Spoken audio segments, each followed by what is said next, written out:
Mayroong ilang mga pagkain o sangkap na maaaring maging nakakalason o mapanganib sa kalusugan ng tao, lalo na kung hindi tama ang pagkakaprepare, pagkonsumo, o kung may allergy ang isang tao. Narito ang ilang halimbawa ng mga pagkain na maaaring maging toxic o mapanganib.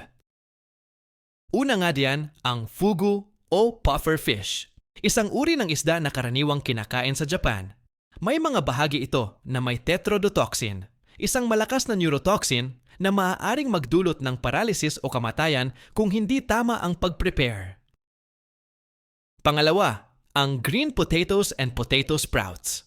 May toxic compound na tinatawag na solanine na maaaring magdulot ng pagtatae, pagsusuka, at iba pang sintomas kung kainin ng marami.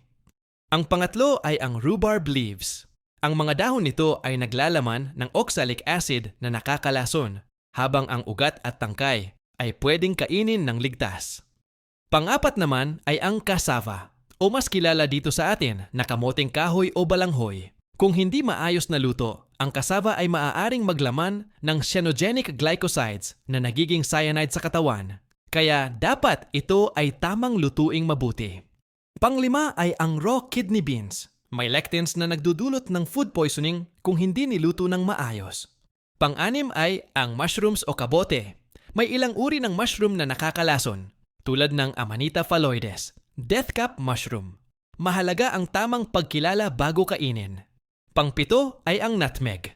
Kapag kinain ng labis, ang nutmeg ay maaaring magdulot ng hallucinations, pagsusuka, at iba pang sintomas ng poisoning.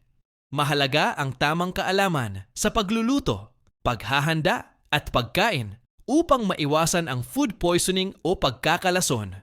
Kung may mga symptoms ka na kakaiba pagkatapos kumain, agad na magpatingin sa doktor. Kung interesado ka, pwede rin kitang turuan kung paano makakaiwas sa ganitong mga panganib.